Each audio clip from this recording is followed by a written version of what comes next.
Michelle, a long time ago, she came up with a book called Invasion. So you've been watching the people who are coming into this country legally and illegally. Apparently now there are about 130 people, 2 busloads of those migrants from Central America. They're in Tijuana, Mexico. We don't know exactly what they're going to do next, but it does sound like they're going to apply for asylum. But we don't know how many of the others from the original caravans have simply gone across the border illegally, if that's even happened. Right, Steve, and how many of them are just going to simply disappear?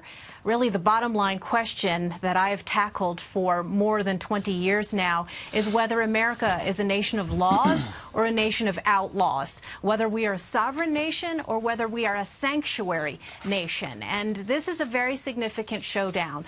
For once, we have a president, a Justice Department, and a Department of Homeland Security that are explicitly drawing the line. And what this entire showdown exposes is that it's not just the fact that we have had such a dreadful lack of physical border walls, but that these groups, these caravans, are exploiting every aspect of laxity in the system. The fact that there is a massive overload in the asylum system. There's a backlog of some 700,000 cases. And as you alluded to, Steve, this is why many of these people are simply caught and then released. There is a 2 or 3 year average delay in getting an asylum hearing. And as the Justice Department and Jeff Sessions pointed out yesterday, it shows you what a joke the asylum process is in the first place, because all of these people in the caravan had already been offered asylum in Mexico.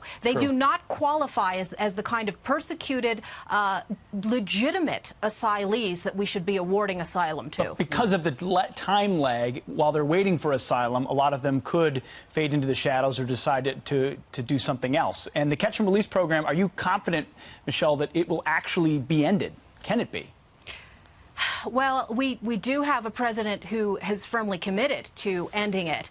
But in order for that to happen, there have to be a number of other pieces in place. Again, not just a physical wall. We have to deal with that backlog. There are not enough immigration judges, and there's certainly not enough detention space. This is something I've been decrying for years now. There are an estimated 2,000, 2,500 detention beds in the entire country when we've got thousands of people crossing illegally, not just from the southern border, but from the northern border, and also entering through other ports of entry and then just disappearing as well. It has to be comprehensive immigration enforcement reform that we adopt. Do you know, I've heard that the president could do this through executive order. Is it that easy? And if so, will the president do that?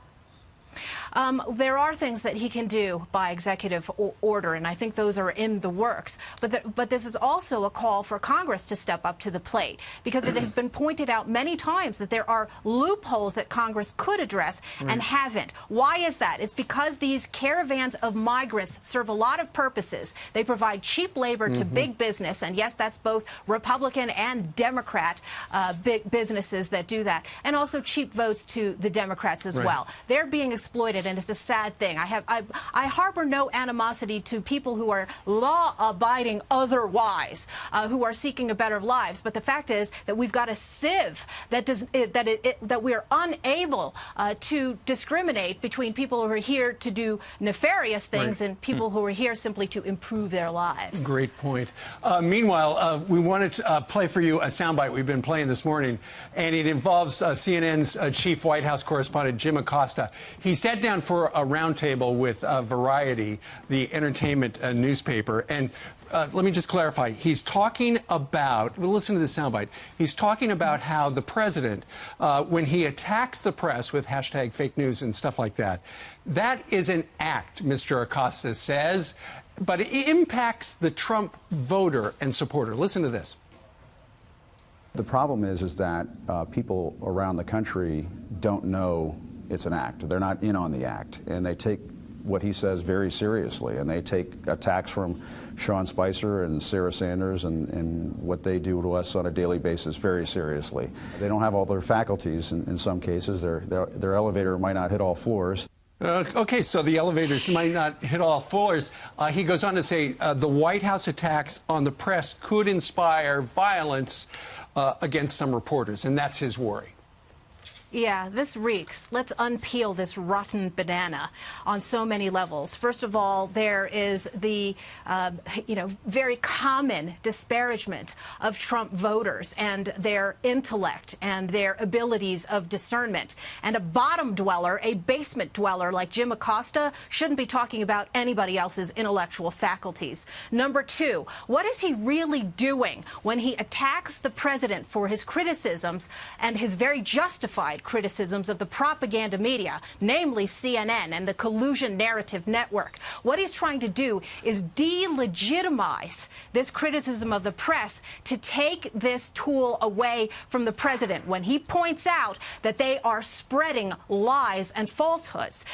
Thirdly, what is he trying to do? As you mentioned, Steve, very astutely, there is a very dangerous undertone to what he is saying. Because what he is saying is every time Trump attacks the press, this is a potential incitement to violence. What a disgrace for this journalist to be falsely smearing Trump supporters and President Trump himself for inciting violence when we know over the last several years that it is organized leftist activities, the Soros groups, the Antifa groups, who are the ones who have fomented violence and division in this country. Well said, What a Michelle. disgrace. Well said. Real quickly, tell us about the Manhattan Film Festival. I understand they're featuring a screening of one of your investigative reports. Yes, Ainsley. On Sunday, I will be back in New York City. I'm descending from the mountaintop, and we are very, very pleased and very humbled and honored to be a feature film at the Manhattan Film Festival on Sunday, 6 p.m. at Cinema Village, for an episode that I did called Railroaded, Surviving Wrongful Convictions. It's one of those areas where it's common ground forged between left, right, and center to fight these injustices in the criminal injustice system. You can find out more information at CRTV and on my Twitter and Facebook page. Well, to entice people to go, we've actually got a promotional clip. Watch this. 21 years is a long time. Sure is, especially for a crime you didn't commit. Was there ever a point along this terrible journey that you ever doubted your son? No. And Brian, was there ever a point along this journey that you felt like giving up? No. He was railroaded. Yes, and too many have. There have been 2,000 people who've been exonerated in this country, and I think it's a grave undercount of the number of people who've been victimized by prosecutorial misconduct, shoddy investigations, confirmation bias, and faulty forensic science. I've made so many incredible friendships and partnerships along the way as I've investigated these cases, and I talk about Brian Franklin, who you just saw there, who is a wrongfully convicted law enforcement officer, many others like him, Ray Spencer, Daniel Holtzclaw. I'll be talking about that on Sunday. There'll also be a panel. So I hope, I know I have a lot of fans out there who watch Fox and Friends. There's an opportunity to get a free ticket giveaway, too, if you check out CRTV. 6 p.m. at the Cinema Village right here in New York City. Michelle, thank you very much. Appreciate it. Congrats. Thanks, Michelle. You bet. Thank you. And congrats, Ainsley. Thank you so much.